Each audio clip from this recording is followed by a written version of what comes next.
Thank you for stopping by Country Boy Tested, where I test different bikes out that I purchased used and some that I bought brand new. But none of the bikes that I have are given to me. Every last one of them I spent my hard-earned money on.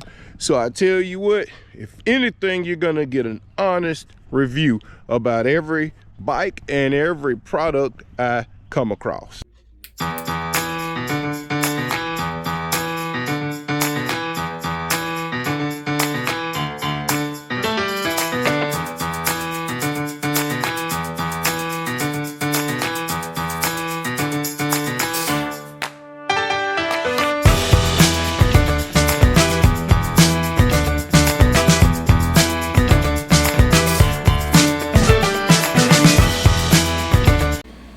So finally the keys showed up for the meelod batteries. I don't even think I'm gonna waste my time rebuilding these. I'll show you why. Hold on here. Let me find it. Yeah, there we go. Let me get the dirt off of there. That's dust. Okay. As you can see right there, we got some, looks like some arcing had been going on, so we might have had some problems going on here. I don't know if water got on there. More than anything, I think this was left outside. And I'm looking at this right here. You see that wrinkled up? That tells me this battery got hot. Give you a better view of that wrinkle. See that wrinkle in there?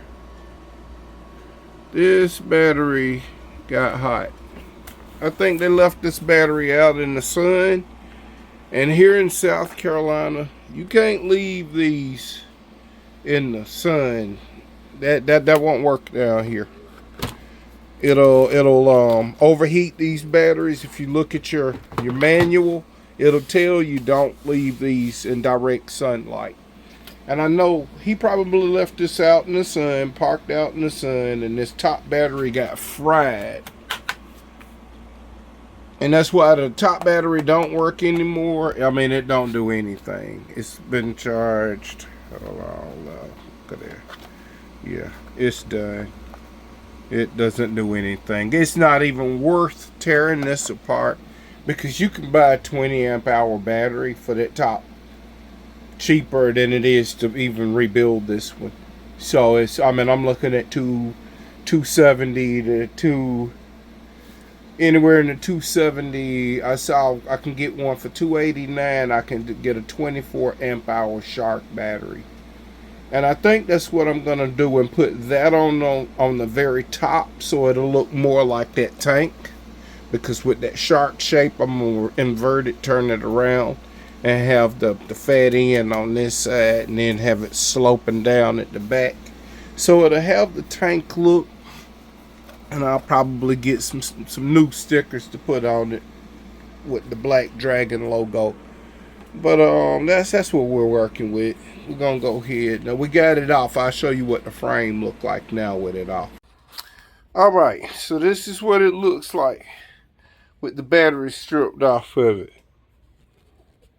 So we got plenty of space. See that top rail? So I can take this off right here. And I got a lot of space to work with. I'm gonna go with a bobtail on here, so I'm gonna take it. The seat's gonna come back further, and then I'm gonna put the springs back here, so it has some spring and that extra spring even on top of this. Then I'm gonna invert this. I'm gonna turn it around, turn it that way, and put this part of the shock right here in this spot, so that I got this extra space. This extra space right here. So that gives me, okay, that's a good, that's a huge space. I know you can see right through it, can't you? That's huge. It gives me a big space for a battery. I mean, it'll give me a large capacity battery right here. It'll give me tons of space to work with, but I'm probably going to took the battery, rested down on this frame, probably come up to it. It gives me, I can actually put now I'm gonna mount my controllers. I'm gonna mount one controller back in here. That'll be the one that runs the front motor. And then the other controller, I think I want to mount it under the tube so that it gets more cooling. And I got a space where that air will come through right here. I may mount the controller. Let's see how that turn ratio will be. Okay, yeah, I can mount my controller right here. I got plenty of space to mount the controller right here, and that'll give this airflow coming through them forks right through here. It'll help cool that controller off. So that'll cool off the far driver controller. And then this one right here, I'm gonna put some vents. I'm gonna get another one, and I'm gonna get vents on it so that the airflow vents in and cools off the controller that's in there. Because you got to cool this stuff off. Don't forget, while you're running, you might as well be ducting that air and cooling your bike off. Cooling off the components. Because my bike, my battery, I'm going to put not duct fans, but I'm going to put ducts on them so that they catch the air and force it over my battery to help cool the battery.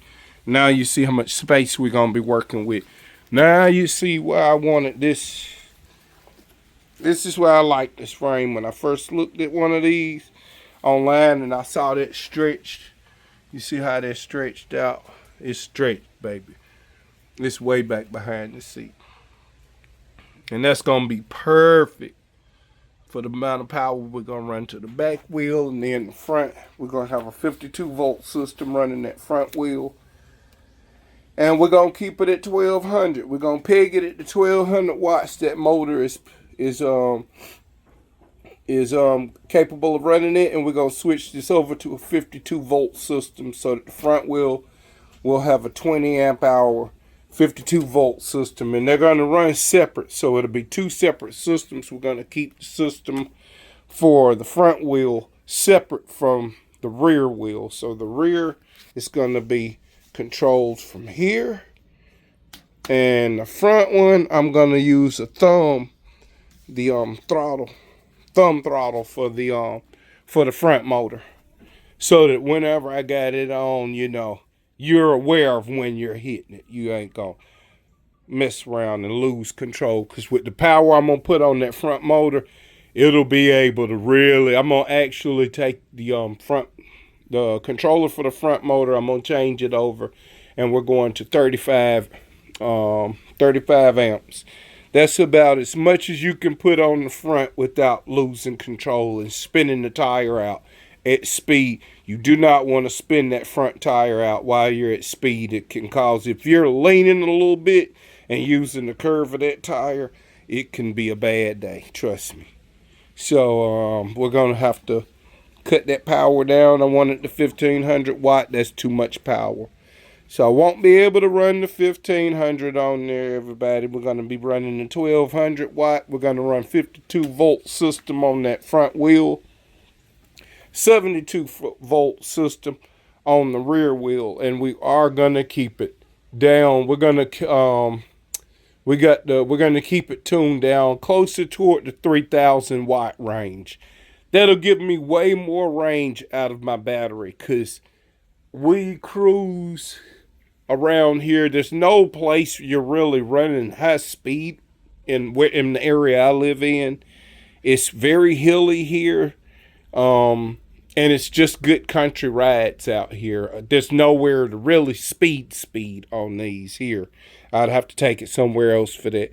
So I think I'm gonna right now leave it on the 3000 watt on the rear, and when my other QS motor gets in and we get ready to do the upgrade with the new QS motor, I'll already have the battery system I want and everything else. That's where we're at, everybody. That's what's going on. This is Project Black Dragon, and that's what she's looking like with her batteries off. Finally got the keys. meelod finally got the keys to me. It took a month and a half, but they got here, everybody. So I just wanted to touch base and let you know that I did get the keys. We got the batteries off.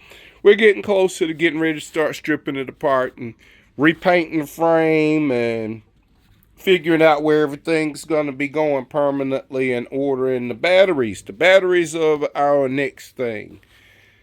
So we will definitely be ordering 2 new batteries. One 52 volt, which will probably go up here, and then we'll put the 72 volt down here in the cage where we got tons of space for it. I can put a huge battery in there.